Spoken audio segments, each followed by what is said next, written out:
Hi friends, எல்லாருக்கும் வணக்கம் and welcome to Kanna's Kitchen Tamil. இன்னைக்கு நாம பார்க்க போறது உருளைக்கிழங்கு மற்றும் வெங்காயத்தை வச்சு செய்யக்கூடிய ஒரு ஈஸியான சூப்பரான ஈவினிங் ஸ்நாக். வாங்க எப்படி செய்யறதுன்னு பார்க்கலாம்.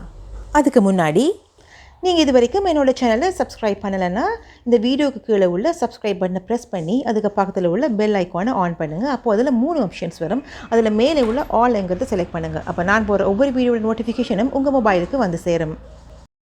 இதுக்கு முதல்ல 2 உருளைக்கிழங்கு நான் இதில் எடுத்து வச்சுருக்கேன். எடுத்ததை நல்லா தோலை சீவிட்டு இந்த மாதிரி ஒரு ஸ்க்ரேப்பரில் ஸ்க்ரேப் பண்ணி எடுங்க. உடனேயே இதை ஒரு நல்ல தண்ணியில் போட்டு நல்லா இதை 2 தடவை அலசி எடுத்துக்குங்க. அந்த உருளைக்கிழங்குல உள்ள ஸ்டார்ச் போகிற வரைக்கும் 2 இல்லது 3 தடவை இதை நல்லா இந்த மாதிரி அலசி எடுத்து வச்சுக்கொள்ளுங்க.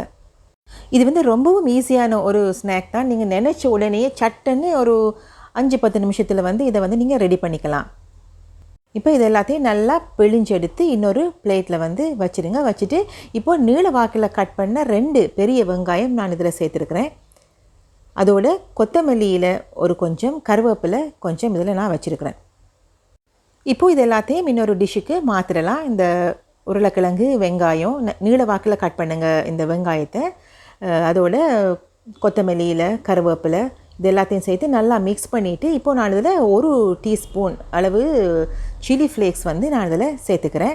அதோட உப்பு 1 டீஸ்பூன். உப்பு உங்களோட சுவைக்கு ஏற்ற மாதிரி நீங்கள் இதை மாற்றிக்கலாம்.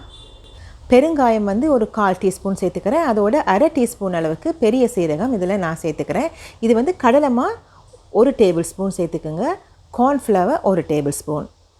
இப்போது எல்லாத்தையும் சேர்த்து நல்லா மிக்ஸ் பண்ணிவிட்டு பாருங்கள். அந்த தண்ணித்தன்மை அதிகமாக இருந்துச்சுன்னா இன்னும் அதிகமாக நீங்கள் கார்ன்ஃப்ளவரும் கடல் மாவையும் சேர்த்துக்கலாம். இப்போ எனக்கு கொஞ்சம் தேவைப்படுது. அதனால் நான் இன்னும் ஒரு 2 ஸ்பூன் அடிஷ்னலாக சேர்க்குறேன். 2 ஸ்பூன் கடலை மாவும் 2 ஸ்பூன் கார்ன்ஃப்ளவரும் சேர்த்துக்கிறேன். மொத்தமாக பார்த்திங்கன்னா 3 ஸ்பூன் கடலை மாவு, 3 ஸ்பூன் கார்ன்ஃப்ளவர். இப்போது எல்லாத்தையும் சேர்த்து நல்லா மிக்ஸ் பண்ணிவிட்டு இந்த கடலைப்பருப்பு தட்டுவோம் இல்லையா, அந்த மாதிரி அந்த தட்டை வடை ஷேப்புக்கு இதை தட்டி இந்த மாதிரி எடுத்து வச்சுக்கொள்ளுங்க ஒரு பிளேட்டில். இப்போது இதை நாம் பொரிச்செடுக்க போகிறோம். பொரிச்செடுக்கிறதுக்கு ஒரு பேனில் எண்ணெயை ஊற்றுங்க. அதிகமான எண்ணெய் தேவையில்லை. பாருங்கள், இந்தளவு எண்ணெய் இருந்தால் போதும்.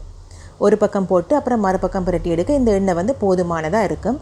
இப்போது இந்த எண்ணெயில் இதை போட்டு பொரிச்செடுக்க வேண்டியதுதான். ஒரு மீடியம் ஃப்ளேமில் வச்சுக்கோங்க ஃப்ளேமை. அதிகமாக ஃப்ளேமை கூட்டாதீங்க, குறைக்க வேணாம். ஒரு மீடியத்தில் வச்சிங்கன்னா சரியாக இருக்கும். ஒரு பக்கம் வேகினது இப்போ மற்ற பக்கம் நீங்கள் புரட்டி போட்டு இந்த மாதிரி ஒரு கோல்டன் ப்ரௌன் வர்ற வரைக்கும் இதை பொரிச்சு எடுத்துக்கோங்க. இப்போ நீங்கள் இதை எடுத்துக்கலாம்.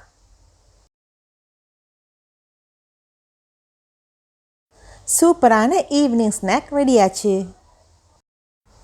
ஒரு 10 நிமிஷத்துலேயே நீங்கள் இந்த ஸ்நாக்கை செஞ்சு கொடுத்துடலாம். சூப்பராக வந்திருக்கு. அதோட நல்ல கிறிஸ்பியாகவும் டேஸ்ட்டாகவும் இருக்குது. நீங்களும் இந்த ரெசிபியை ட்ரை பண்ணி பாருங்கள். உங்களுக்கு இந்த வீடியோ பிடிச்சிருந்தா லைக் பண்ணுங்கள், ஃப்ரெண்ட்ஸ் அண்ட் ரிலேட்டிவ்ஸ் கூட ஷேர் பண்ணுங்கள், மறக்காமல் சப்ஸ்கிரைப் பண்ணுங்கள். பக்கத்தில் உள்ள பெல் ஐக்கானை ப்ரெஸ் பண்ணி ஆல்ங்கிறத செலக்ட் பண்ணுங்கள். அப்போ தான் நான் போடுற ஒவ்வொரு புது வீடியோவும் உங்கள் மொபைலுக்கு சேரும்.